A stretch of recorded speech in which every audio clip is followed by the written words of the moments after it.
واپسی کے بہانے سوچتے ہوئے لوگوں نے یہ کہا کہ یہ وقت جنگ کے لیے موزوں نہیں ہے، جانوروں کے کھانے کے لیے چارہ نہیں ہے۔ ایسی باتیں سب کے دل کی پکار تھیں، ویسے ہی ان کے اوپر خوف اور ہیبت طاری ہوئی بھی تھی، تو سب کے سب بغیر مخالفت کے واپس جانے پر آمادہ ہو گئے۔ نبی اکرم صلی اللہ علیہ وسلم وہاں ٹھہرے، جب کفار مقابلے پر نہ آئے تو آپ واپس مدینہ لوٹ آئے۔ تو جنگ کے بغیر ہی اللہ تعالیٰ نے عزت سے سرفراز فرمایا۔ اس جنگ کو، جو جنگ تو خیر نہ ہوئی، اس واقعے کو بدر صغریٰ کہا جاتا ہے، چھوٹی بدر ہوئی۔ اس آیت میں بھی ہم دیکھ رہے ہیں یہی ہدایات دی جا رہی ہیں کہ تم پریشان یا خوفزدہ ہونے کے بجائے مسائل سے اور دشمنوں سے نمٹنے کی تیاری رکھو۔ ثباتن، چھوٹی چھوٹی ٹکڑیوں میں نکلو، اب انفروا جمیعا، یا سب کے سب نکلو۔ جو بھی اس وقت حکمت عملی ہو اس کو فالو کرو، جو طریقہ مناسب ہو وہ کرو۔ ہر جہاد کے لیے یہی بات اپلائی ہوتی ہے۔ آپ موقع دیکھ لیں، اس وقت نیڈ آف دی آور کیا ہے، کیا کرنا ہے۔ چھوٹی چھوٹی جماعتوں میں کئی جگہ بٹ کر کام کرنے کی ضرورت ہے، وہ بھی ضرورت ہے یقیناً۔ چھوٹی ٹکڑیوں میں بٹنا بھی فائدہ مند ہوتا ہے، اور بہت سارے لوگوں کا اکٹھا ہو کے بیٹھنا، کیا یہ فائدہ مند ہے؟ یقیناً اس کی بھی ضرورت ہے۔ تو صورتحال کے حساب سے، موقع کے حساب سے انسان اپنی حکمت عملی، اپنی پلاننگ کرے۔ جو ایکٹیو وارفیئر کا جہاں تک تعلق ہے، تو عرب میں جنگ کے دو ہی طریقے تھے۔ ایک تھا ان کے ہاں گوریلا وارفیئر کا طریقہ، یعنی چھوٹے چھوٹے چھاپا مار دستوں کے ذریعے سے دشمن پر حملہ کیا جاتا تھا۔ اس میں کیا ہوتا ہے، سوئفٹنس ہوتی ہے نا، تیزی کے ساتھ حملہ کر کے تیزی کے ساتھ واپس آ سکتے ہیں۔ اور دوسرا طریقہ آرگنائز آرمی کا تھا، منظم فوج کشی کی جاتی تھی، یعنی کہ بہت سارے لوگ فوج کی شکل میں نکلا کرتے تھے۔ قتال کے بھی یہ دو طریقے رہے، اور چاہے علمی جہاد کی ہم بات کریں، علمی جہاد کا بھی یہ طریقہ ہے۔ انفرادی طور پہ ہم میں سے ایک ایک بھی آگے علم پہنچا سکتا ہے، اور اجتماعی طور پہ ہم بہت سارے اکٹھے ہو کر بیٹھ کر بھی پڑھائی کا کام کر سکتے ہیں۔ تو وقت کے حساب سے جو صورتحال ہے اور جو مواقع، جو وسائل میسر ہیں، اس کے حساب سے انسان کام کرے۔ جہاں تک قتال کا تعلق ہے، اس میں بھی وسائل اپنے دیکھ لے۔ نبی اکرم صلی اللہ علیہ وسلم نے پوری فوج بنا کر بھی آپ نے حملہ کیا، اور آپ نے چھوٹے چھوٹے دستے بھی بھیجے۔ تو ہمیں احد کے بعد 6-7 مہموں کا ذکر ملتا ہے، جو کہ نبی اکرم صلی اللہ علیہ وسلم کے کہنے پر یہ مہمیں پیش آئیں۔ آگے فرمایا آیت 72، وَإِنَّ مِنْكُمْ لَمَن لَيُبَطِّئَنَّ فَإِنْ أَصَابَتْكُمْ مُصِيبَةٌ قَالَ قَدْ أَنْعَمَ اللَّهُ عَلَيَّ إِذْ لَمْ أَكُنْ مَعَهُمْ شَهِيدًا۔ ہاں، تم میں سے کوئی آدمی ایسا بھی ہے جو لڑنے سے جی چراتا ہے، اگر تم پر کوئی مصیبت آئے تو کہتا ہے اللہ نے مجھ پر بڑا فضل کیا کہ میں ان لوگوں کے ساتھ نہ گیا۔ لَيُبَطِّئَنَّ، مادہ اس کا با طا حمزہ ہے۔ بطأ یبطئ کا مطلب ہوتا ہے سست پڑنا، پیچھے رہ جانا۔ بطیء سستی سے چلنے والا، سریع کا الٹ ہے، اپوزٹ ہے، سریع تیزی کے ساتھ چلنے والا۔ تو یہاں مسلمانوں کو وارن کیا جا رہا ہے کہ دیکھو تم نام سے دھوکہ مت کھانا۔ ضروری نہیں ہے کہ جو شخص اپنے آپ کو مسلمان ظاہر کر رہا ہے اس کے دل کے اندر شوق جہاد بھی بھڑک رہا ہو، اس کے اندر انرجی نہیں ہے، ایمان کا فیول نہیں ہے، وہ سست ہے، تھکا ہوا، کاہل۔ سب ایک جیسا جہاد کا جذبہ نہیں رکھیں گے۔ وارن کر دیا گیا مسلمانوں کو کہ اپنی توقعات کو بہت اونچا مت رکھنا۔ یقیناً تمہارے اندر کچھ لوگ ایسے بھی ہوں گے کہ جو خود بھی ڈھیلے پڑے رہتے ہیں اور دوسروں کو بھی بدل کرنے کی کوششیں کرتے رہتے ہیں۔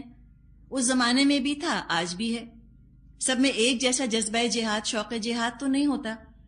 تو اگر تم کسی کو دیکھو تو تم اس کو پہچان جاؤ۔ کیسے پہچان ہوگی ایسے لوگوں کی جو سستی دکھاتے ہیں؟ ان کی باتوں سے ہوگی، ان کے انداز سے ہوگی، ہر چیز میں پیچھے رہنے والے، ہر چیز میں لاسٹ آنے والے، ہر چیز کو ڈیلے کرنے والے۔ یہ ہے لا یبطئن، سستی دکھانے والے۔ دل کا شوق، جب دل کی رغبت ہوتی ہے انسان تیزی کے ساتھ وہ کام کرتا ہے، اور جب شوق نہیں ہوتا، رغبت نہیں ہوتی، بلا وجہ کا بوجھ لگ رہا ہوتا ہے تو انسان کا دل نہیں چاہتا وہ کام کرنے کا، وہ سستی دکھاتا ہے۔ تو ان کے ہاں ہر چیز کی اہمیت ہے، لیکن اللہ کے دین کا شوق نہیں ان کے دل کے اندر، فیول نہیں ان کے پاس، تو لہٰذا یہ پیچھے پیچھے ہی رہتے ہیں۔ کیا ہوتا ہے کہ جب کوئی مصیبت مسلمانوں پر آتی ہے اور یہ چونکہ ساتھ نہیں نکلے ہوتے، بہت خوش ہوتے ہیں، کہتے ہیں اچھا ہوا ہم ساتھ نہیں نکلے، اللہ نے مجھ کو بچا لیا۔ لیکن اگر صورتحال اس کے برعکس ہو، آیت 73، وَلَئِنْ أَصَابَكُمْ فَضْلٌ مِّنَ اللَّهِ لَيَقُولَنَّ كَأَن لَّمْ تَكُن بَيْنَكُمْ وَبَيْنَهُ مَوَدَّةٌ يَا لَيْتَنِي كُنتُ مَعَهُمْ فَأَفُوزَ فَوْزًا عَظِيمًا۔ اور اگر اللہ کی طرف سے تم پر فضل ہو تو کہتا ہے، اور اس طرح کہتا ہے گویا تمہارے اور اس کے درمیان محبت کا کوئی تعلق ہی نہ تھا، کہ کاش میں بھی ان کے ساتھ ہوتا تو بڑا کام بن جاتا۔ یہ خاص نفاق کی علامت ہے جو بتائی جا رہی ہے۔ نہایت خود غرض ہوتے ہیں، پروفٹ شیئرنگ کے لیے ہر وقت تیار، لیکن لاس شیئر کرنے کے لیے تیار نہیں ہوتا منافق۔ حق سے نہیں، کامیابی سے محبت کرنے والا، مشکل وقت میں خود کو بچا لینے میں سمجھتا ہے کہ بڑی عقل مندی ہے، جبکہ مومن جب دیکھتا ہے کہ اسلام پر کوئی مشکل وقت پڑا ہے، اسلام مغلوب ہے، ڈاؤن ٹراڈن ہے، وہ تو اس کو گولڈن اپرچونٹی سمجھتا ہے، سنہری موقع، قربانی دینے کو مومن تو کامیابی سمجھتا ہے، وہ تو آنر سمجھتا ہے کہ اس وقت اسلام کو میری ضرورت ہے، میں آ جاتا ہوں، تو وہ دوڑ کر آتا ہے، نہ سستی دکھاتا ہے، نہ پیچھے ہٹتا ہے، اور وہ اسلام کو سرو کرنا چاہتا ہے۔ جبکہ منافق کیا چاہتا ہے؟ منافق یہ چاہتا ہے کہ اسلام اس کو سرو کرے، اس کی ضروریات اگر پوری ہوتی ہیں تو وہ آگے آتا ہے، اور اگر اسلام اس کو فائدہ نہیں دے رہا ہوتا وہ آگے نہیں آتا۔ تو فرق کیا ہے؟ منافق اسلام سے فائدے چاہتا ہے اور مومن اسلام کو فائدہ دینا چاہتا ہے، اور مومن کا مزاج تو دینے والا ہے۔ جس نے اپنی جان، اپنا مال، اپنا وقت، اپنا ہنر، صلاحیت آڑے وقت میں اسلام کے لیے کھپا دیا، لگا دیا، وہ تو کامیاب ہو گیا۔ جہاد کرنے سے ایمان بڑھتا ہے، اور جہاد سے فرار اور گریز یہ نفاق پیدا کرنے والی چیز ہے۔ جو جہاد کو اوائڈ کرے، سستی دکھائے، کائلی دکھائے، وہ مومن نہیں ہو سکتا۔ اور منافق اگر محنت کبھی کرتا بھی ہے تو دنیا میں اس کو ریٹرن چاہیے ہوتا ہے، صلہ چاہیے ہوتا ہے۔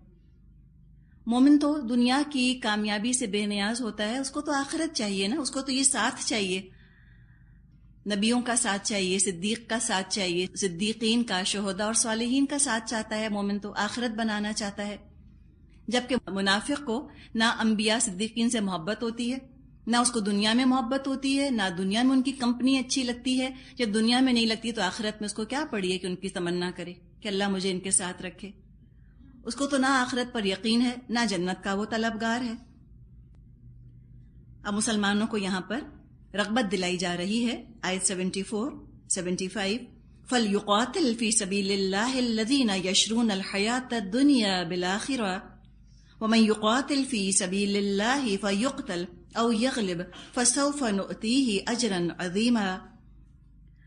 اللہ کی راہ میں لڑنا چاہیے ان لوگوں کو جو آخرت کے بدلے دنیا کی زندگی کو فروخت کر دیں، پھر جو اللہ کی راہ میں لڑے گا اور مارا جائے گا یا غالب رہے گا اسے ہم ضرور اجر عظیم عطا کریں گے۔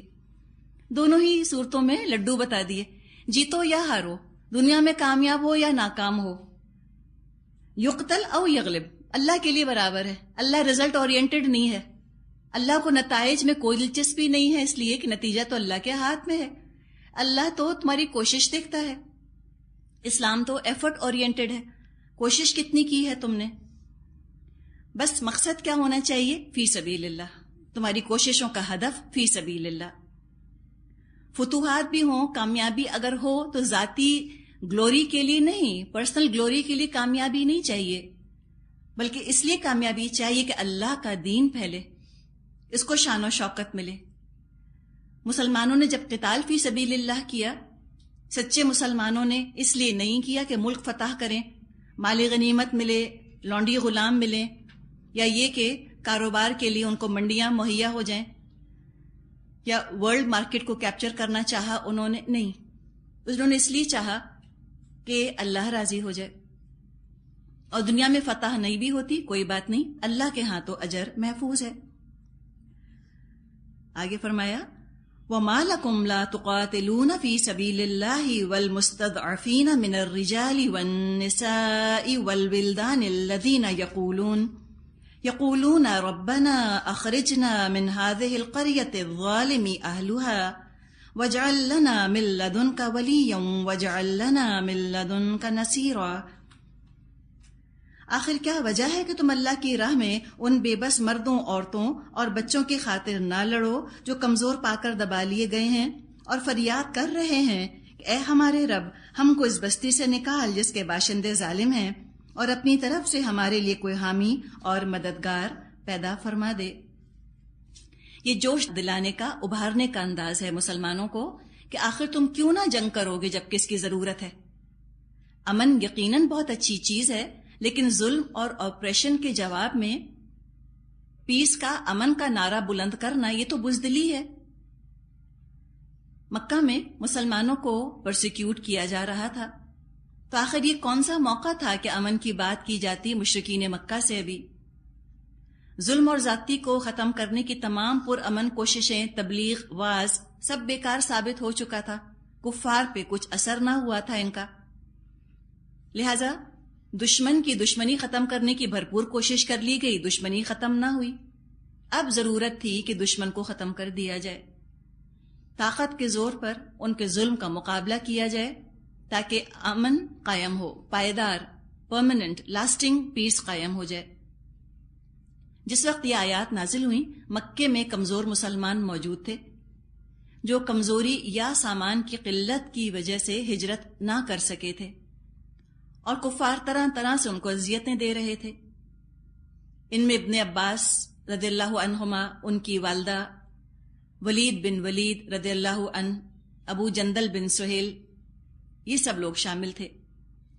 ہر طرح سے ان پر مظالم ڈھائے جا رہے تھے، لیکن یہ مضبوطی سے اسلام پر جمے رہے اور ساتھ ساتھ دعائیں کرتے رہے کہ اللہ خاص اپنے پاس سے ہمیں کوئی مدد دے دے، اپنے پاس سے کوئی مددگار بھیج دے۔ مل لدن کا، لدنی کہا جاتا ہے جو چیز خاص اللہ کی طرف سے آئے۔ تو ان میں سے بعض کو وہاں سے نکلنے کا موقع ملا۔ دعا تو مومن کا ہتھیار ہے، انہوں نے اپنا یہ ہتھیار استعمال کیا، اللہ نے سنی ان کی بات، کچھ کو موقع ملا، اور بعض ایسے تھے کہ فتح مکہ کے موقع پر انہوں نے نجات پائی۔ والآخر دعوانا ان الحمد للہ رب العالمین۔